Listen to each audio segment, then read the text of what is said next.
Have you ever wondered how high net worth, very wealthy investors manage their money? Well, in this video, I'm going to share some of the secrets. Wealthy investors and institutions manage their money in a little bit of a different way than most retail investors. Normally, that's because they have a ton more money so they can diversify their assets. But as far as their investment strategies, they actually create entire teams that will focus on just their portfolios. I know it sounds crazy. They build out entire companies that will just manage their wealth. So you have your tax professionals, you have your insurance team, you have your wealth and financial planning team, you have your private equity guys and your real estate people. It's a whole organization. So essentially what I did when I was very young is I got into investing early, and I was always interested in what are the wealthiest top business people doing?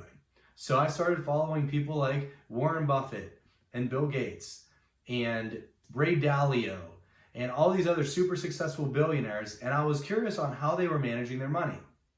What I found is that they don't just focus on one asset class, but they diversify their funds within multiple different assets. So maybe they specialize in one, maybe they're great with stocks, or maybe they're great with buying companies or real estate development or whatever it may be, but a lot of them, how they manage their assets is they actually focus on a ton of different investments, and they find people that specialize in each of those categories and have them run that team. So how can this apply to you as an everyday investor? Well, you could do like what I did. I tried to emulate it just on a very small scale. So maybe I don't have tens of millions of dollars invested in each of these different asset classes, but I've built up a nice nest egg with my investments, diversifying in a whole bunch of different asset classes. So what I've done over the years, and what I've seen a lot of these high net worth people do, is they focus on very risk adverse investments, conservative liquid assets. They focus on very long-term tangible assets that you're going to see a ton of growth if it works out. And then you have things in the middle that are more common that retail investors are used to, like investing in brokerage accounts and buying stocks and buying ETFs.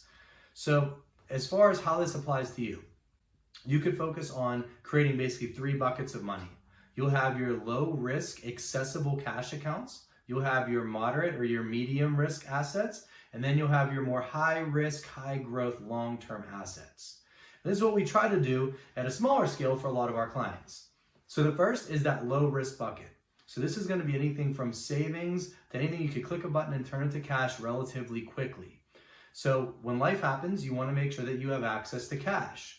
This is no different than somebody that has $100 million or $10,000. It's the same thing. We all want to make sure that we have disposable funds available for when there's an unforeseen expense or something happens and we need access to cash.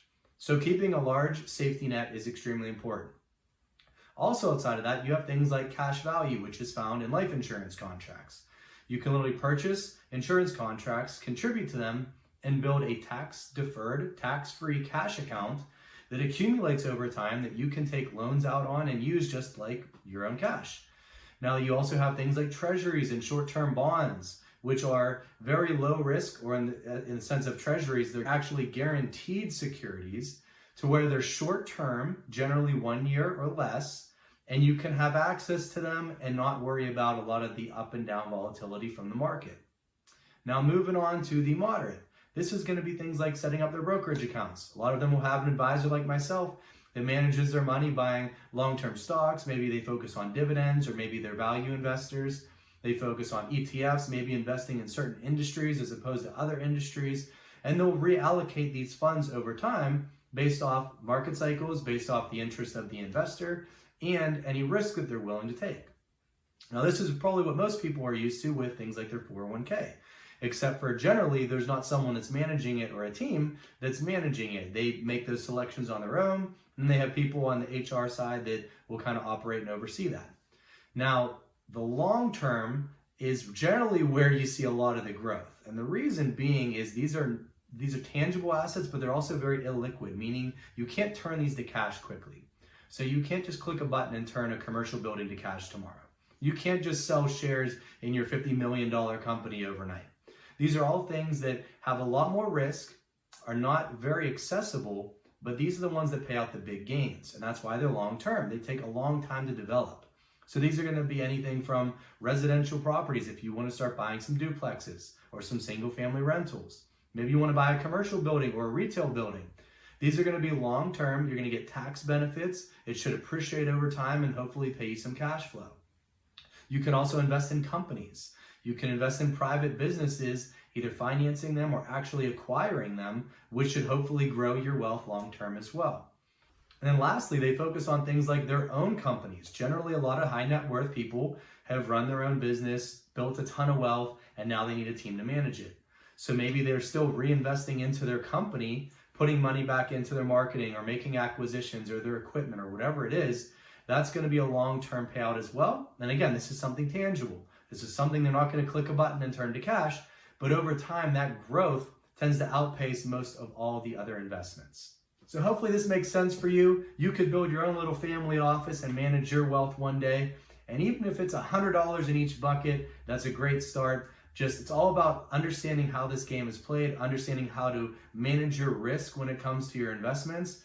The wealthiest people in the world don't just buy a bunch of real estate. They don't just buy a bunch of stocks. They don't just buy a bunch of insurance contracts. They're involved in a lot of things at a very high level, and that's how they get there.